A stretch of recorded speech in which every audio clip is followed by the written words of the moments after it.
She made history, but died heartbroken. Hattie McDaniel, the first black actor to ever win an Oscar, should have been a national treasure.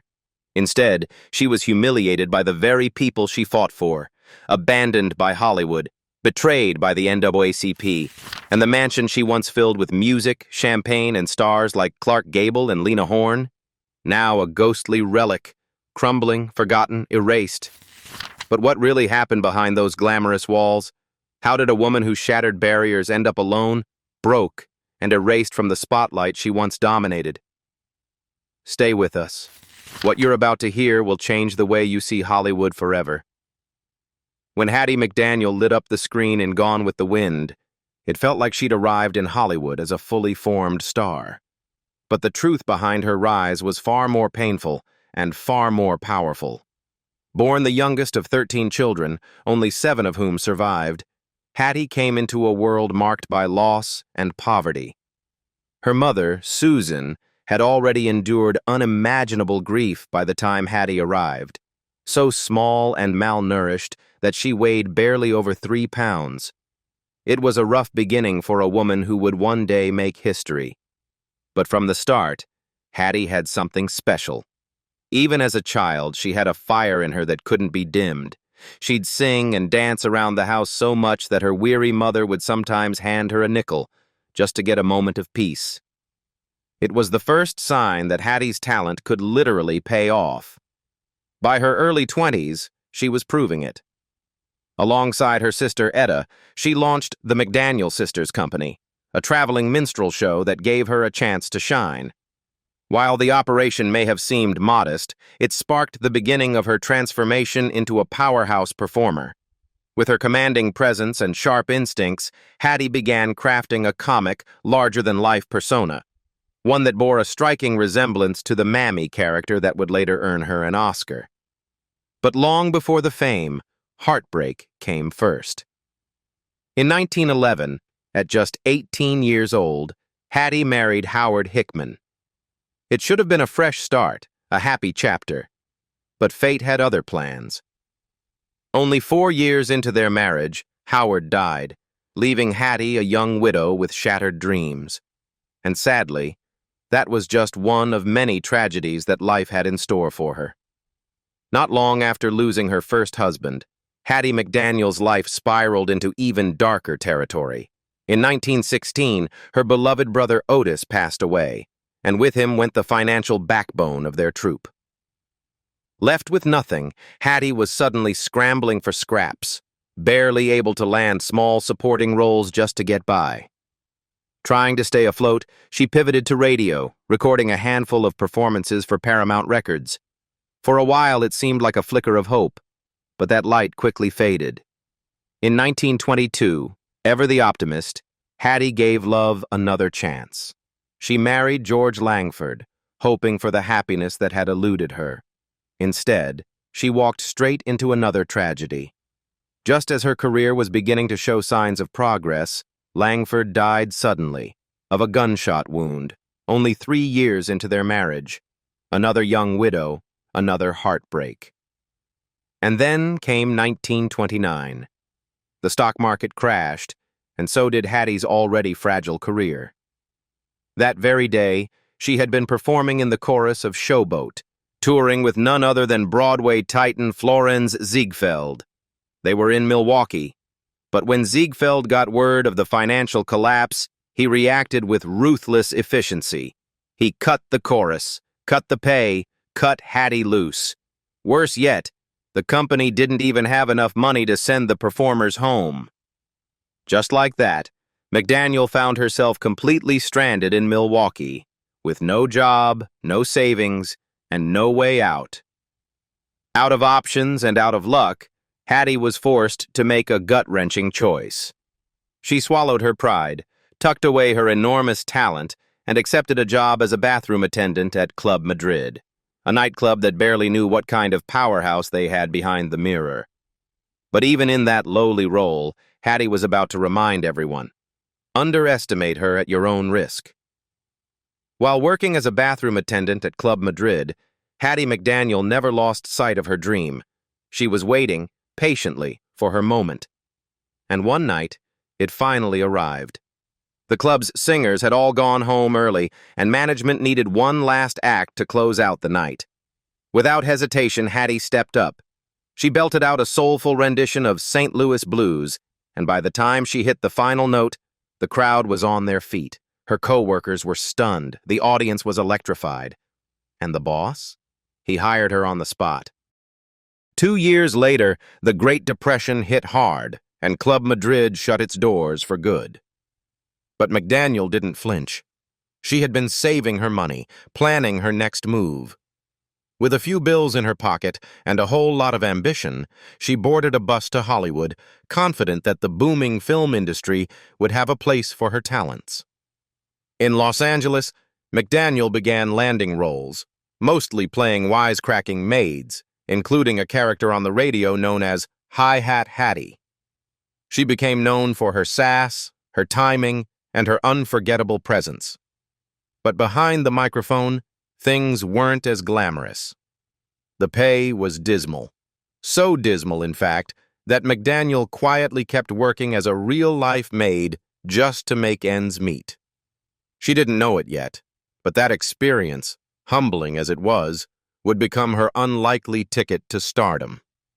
By 1937, all of Hollywood was buzzing about David O. Selznick's upcoming adaptation of Gone with the Wind. Every white actress in town wanted to be Scarlett O'Hara.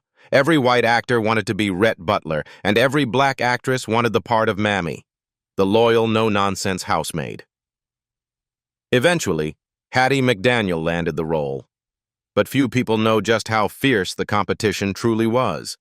Even the First Lady of the United States, Eleanor Roosevelt, got involved, campaigning to have her own personal maid, Elizabeth McDuffie, cast as Mammy. She even wrote to Selznick directly to push for her pick. Hattie McDaniel hadn't spent years grinding through show business without building a strong network, and when the role of Mammy in Gone with the Wind came up, her connections came through in a big way. Some say Clark Gable, already cast as Rhett Butler, quietly vouched for her. Others claim it was her brother Sam who called in a favor from his friend Bing Crosby to nudge producer David O. Selznick in her favor. Either way, when it came time to audition, McDaniel didn't leave anything to chance.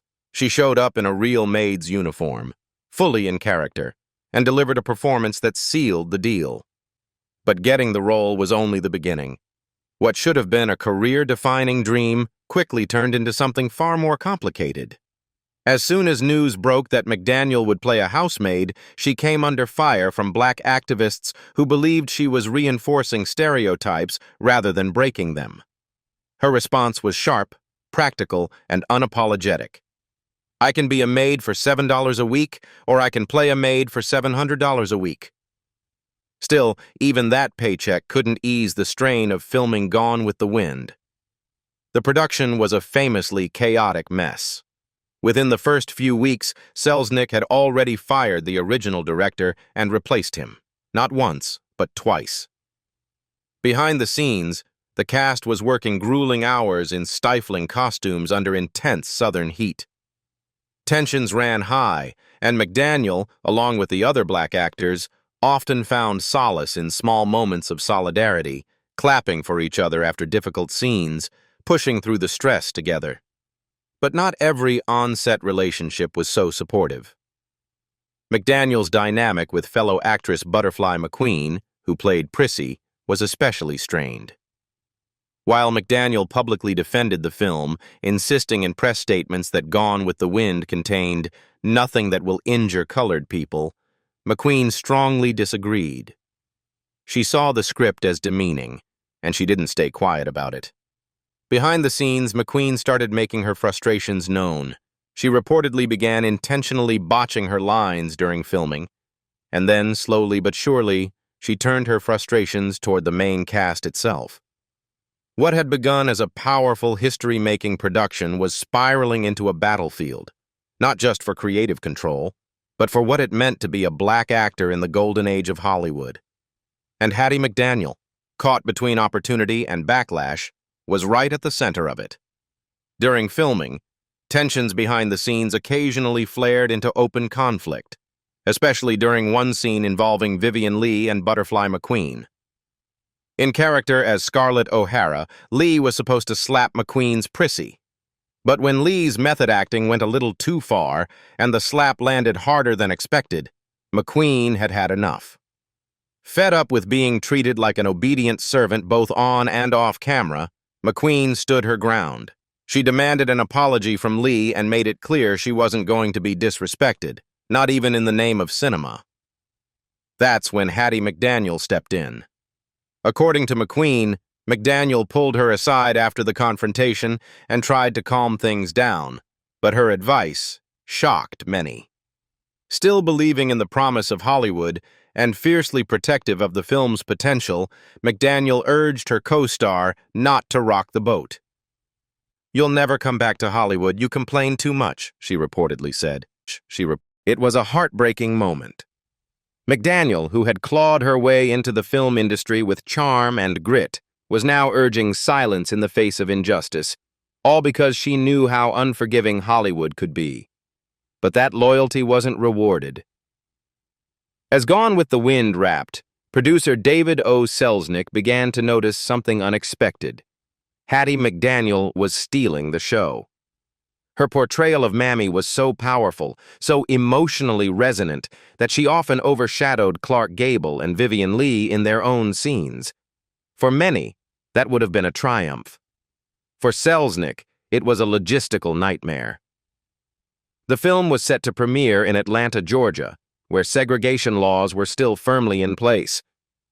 And while the movie relied heavily on its black cast, Georgia officials made one thing very clear: no black actors would be welcome at the premiere.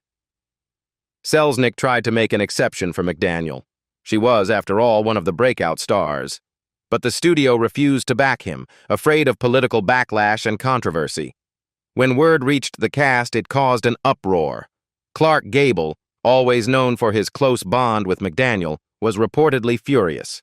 So furious, in fact, that he threatened to boycott the premiere in protest.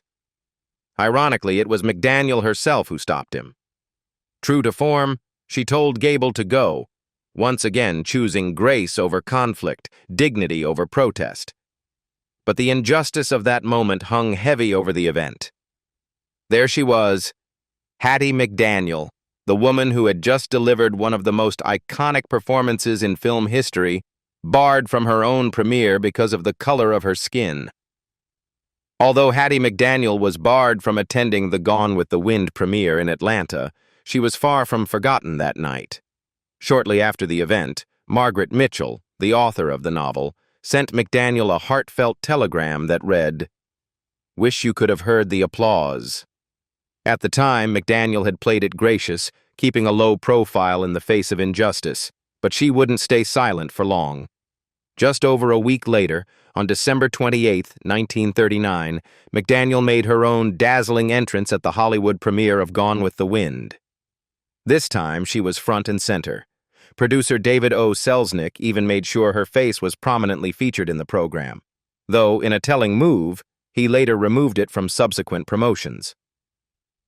In early 1940, the Academy of Motion Picture Arts and Sciences announced that Hattie McDaniel had been nominated for Best Supporting Actress for her portrayal of Mammy. It was a groundbreaking moment, not just for her, but for history. McDaniel became the first black person ever nominated for an Oscar. It was a sign of how magnetic her performance had been, so powerful that even the deeply segregated industry couldn't look away.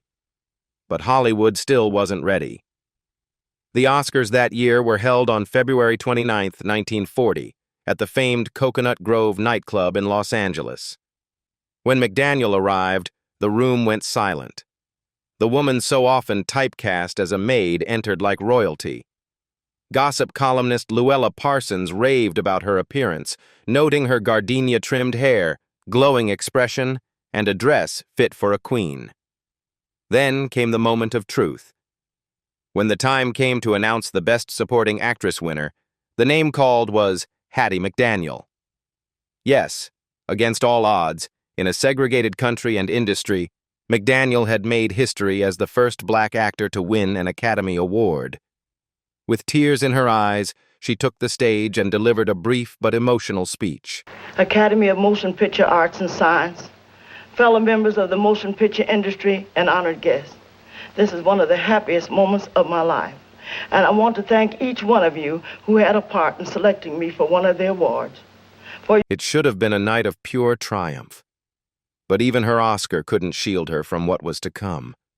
In the 1930s, McDaniel had devoted herself fully to her career, sacrificing nearly everything else for the sake of her art. After winning her Oscar, she finally turned her attention back to love. In March 1941, she married real estate agent James Lloyd Crawford, hoping that she could finally build the happy home life she had long put off. If only things had turned out that way. Hattie McDaniel had spent her entire life building herself up brick by brick through heartbreak, setbacks, and grit. And by 1945, she was standing higher than ever before. But then came a stunning revelation. In a surprising moment of vulnerability, McDaniel confided in famed gossip columnist Hedda Hopper. At 51 years old, she and her husband James Crawford were expecting a baby. For McDaniel, who had sacrificed so much for her career and never had children, it felt like a miracle. She dove headfirst into the role of expectant mother. She bought baby clothes by the armful, decorated a nursery, and let herself dream about a family she thought she might never have. But something felt off. Weeks passed. The excitement faded into unease. Deep down, McDaniel began to sense that something wasn't right. And when the truth hit, it hit hard. Doctors confirmed that she had experienced a rare and heartbreaking false pregnancy, a condition in which a woman exhibits all the symptoms of being pregnant, but there is no child. The news shattered her. The nursery that once symbolized new beginnings became a painful reminder of loss. Emotionally crushed, McDaniel withdrew into herself, unable to face the life she had tried to build with Crawford. That same year, she took down the baby room and ended her marriage. But behind the heartbreak, there may have been something even darker going on. Later, McDaniel opened up about another side to her divorce. She claimed it wasn't just the emotional toll of the false pregnancy that drove them apart. It was jealousy. Crawford, a relatively modest real estate agent, couldn't handle the scale of her fame. Her success, she said, had become too much for him to bear. Whatever the truth, McDaniel did what she had always done in the face of loss. She went back to work. Soon, she landed the lead role in the popular radio comedy Beulah, once again playing a witty housekeeper with impeccable timing and charisma. The show was a hit, and McDaniel's star kept shining.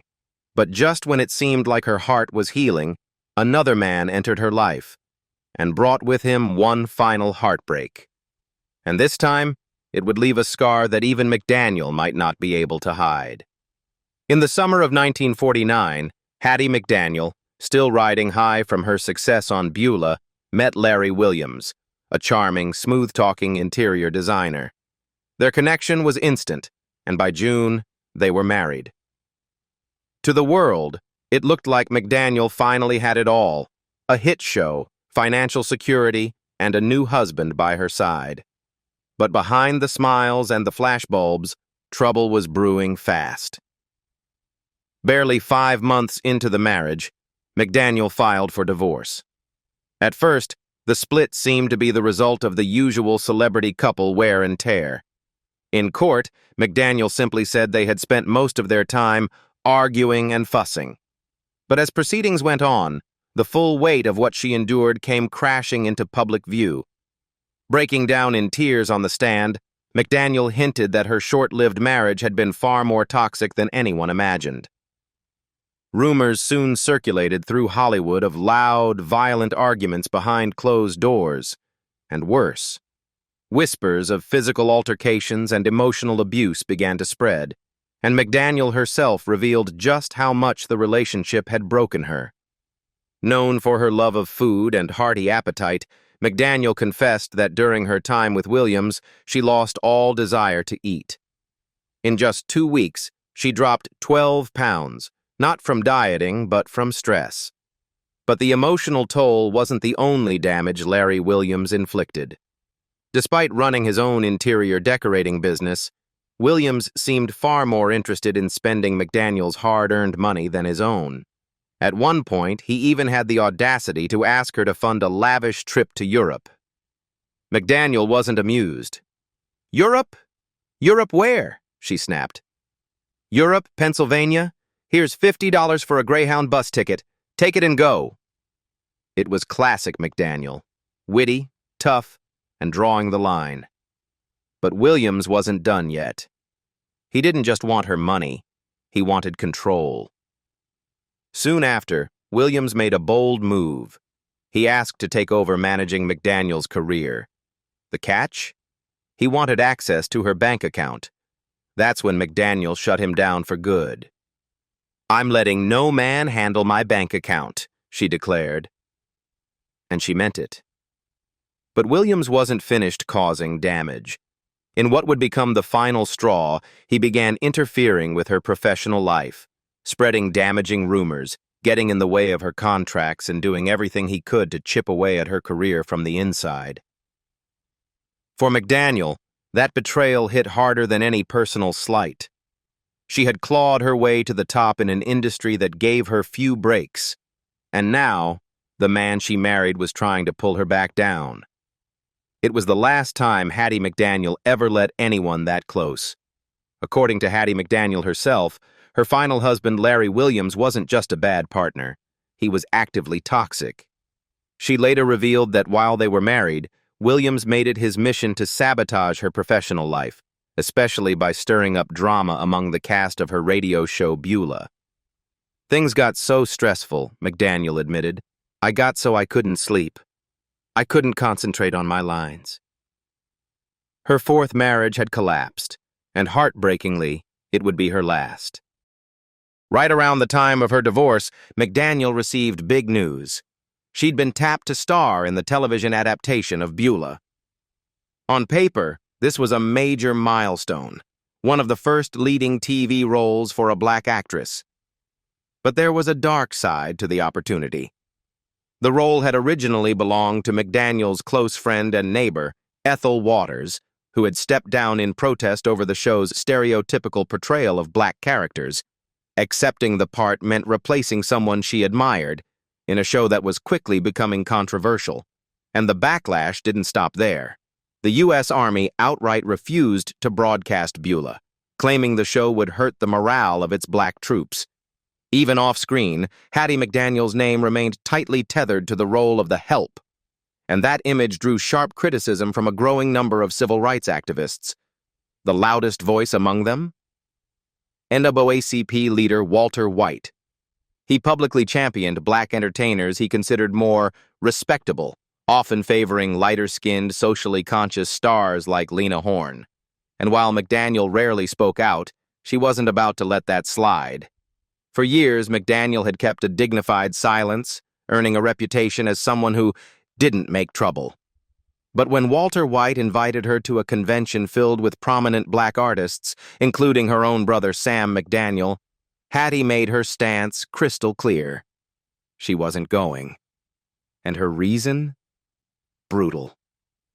In a sharply worded letter, McDaniel declined the invitation, writing, "It is impossible for me to come to see Walter White, for he has openly insulted my intelligence." She didn't stop there. She added, "God has endowed me with other talents, which Walter White and no other persons know nothing of, and they are not menial, as he has said." It was the kind of mic-drop moment only Hattie could deliver. For all the criticism she endured, she never let anyone rewrite her worth. But McDaniel also understood that her biggest enemies weren't always activists. They were often the people pretending to be allies. And that's where she saved her sharpest side-eye. Despite the roles she played on screen, Hattie McDaniel lived like royalty off of it. In 1942, she purchased a massive 17-room estate in a wealthy Los Angeles neighborhood that would come to be known as Sugar Hill, or what the press nicknamed the Black Beverly Hills. Her longtime frenemy Lena Horne later called the home the most exquisite house I had ever seen in my life. And McDaniel didn't just furnish it with antiques, she filled it with some of the most delicious scandals in Hollywood. Like any true Hollywood icon, Hattie McDaniel knew how to throw a party. Her gatherings were legendary, filled with music, laughter, and a guest list that would make any studio head envious. Lena Horne, Clark Gable, Bing Crosby, Paul Robeson, big names floated through her grand Sugar Hill estate, drinks in hand, with no regard for the racial lines that plagued the outside world. Meanwhile, McDaniel glided through her home like a queen, her beloved Dalmatians trailing behind her, a vision of confidence and old-school glamour. But even in her palace, reality came knocking. Not long after she bought the house, McDaniel's white neighbors began complaining. Their issue?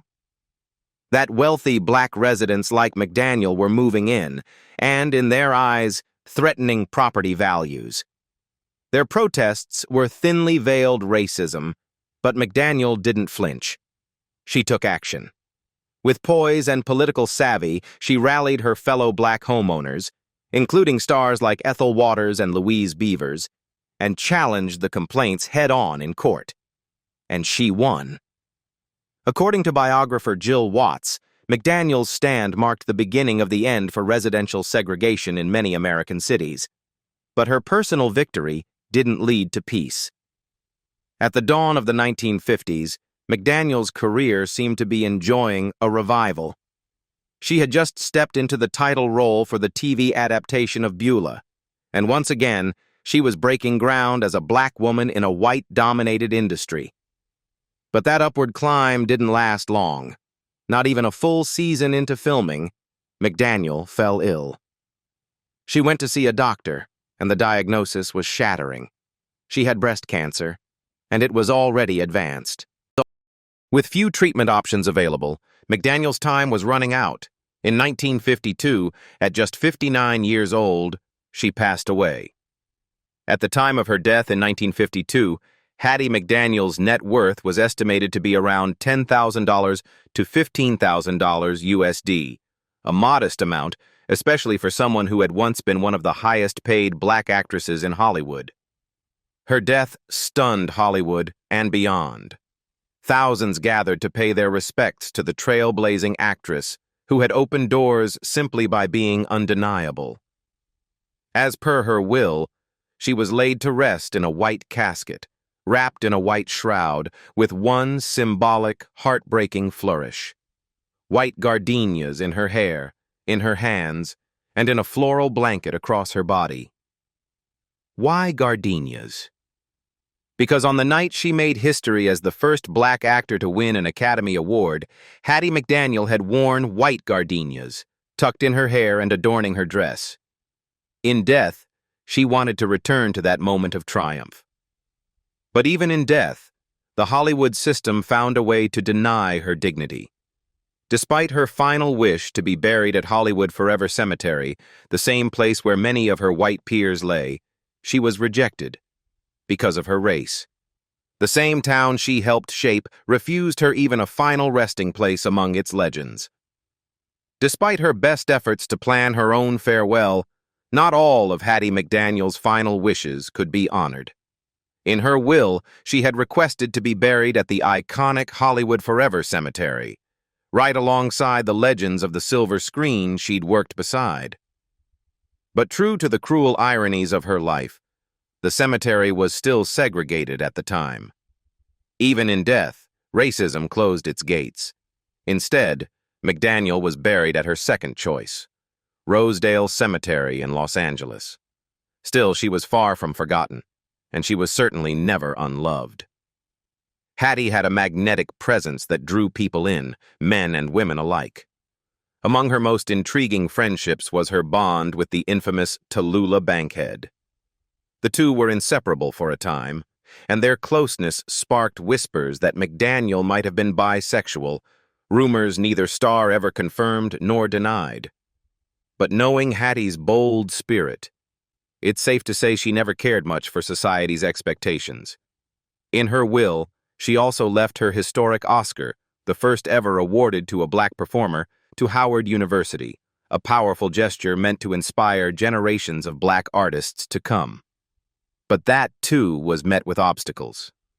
Because she had outstanding debts, the IRS initially seized the award. It eventually did reach Howard University, only to mysteriously vanish sometime in the 1960s or 70s. The plaque has never been recovered, and its disappearance remains one of Hollywood's saddest cold cases. But Hattie McDaniel wasn't just a woman of heartbreak. She was a woman of humor, and she made sure to get the last laugh. In what may be one of the pettiest, most satisfying lines in any celebrity will, she left her ex-husband Larry Williams, who had tried to control her money and sabotage her career, a grand total of $1. That's right, just a single buck. A final kiss-off to the man who drained her spirit, but never her strength. Hopefully, he spent it wisely. Maybe on a soda, or a mirror to reflect on his bad decisions. While many remember McDaniel for her powerful performance in Gone with the Wind, her bond with co-star Clark Gable was just as memorable behind the scenes. The two shared a deep friendship, with Gable even threatening to boycott the film's Atlanta premiere when he learned McDaniel wouldn't be allowed to attend. But they also shared lighthearted moments, like the time Gable swapped out the iced tea in a decanter for real brandy during filming, just to see Hattie's reaction. They may have been on opposite sides of Hollywood's color divide, but Gable always treated her with respect and affection. Still, the night of her Oscar win, now remembered as a landmark moment, was anything but a fairy tale. The awards were held at the famed Coconut Grove nightclub, which had a strict no blacks policy. McDaniel was only allowed in as a begrudging exception. Even then, she was seated at a small table, far away from her castmates, with only her white agent for company. And the indignity didn't stop there. When the ceremony was over, the cast went off to celebrate at a private club, but this time, there were no exceptions. Hattie McDaniel, Oscar in hand, radiant in her gardenia-trimmed gown, was flatly denied entry. While her co-stars raised glasses in her honor inside, she was left outside in the night, alone, the first black Oscar winner, with nowhere to go. That, in a way, was the cruel metaphor for Hattie McDaniel's life. She won battles others only dreamed of fighting, and yet she was never allowed to fully claim her place. Still, she lived and died with unmatched pride, defiance, and humor. And even now, her legacy is far too big to be erased.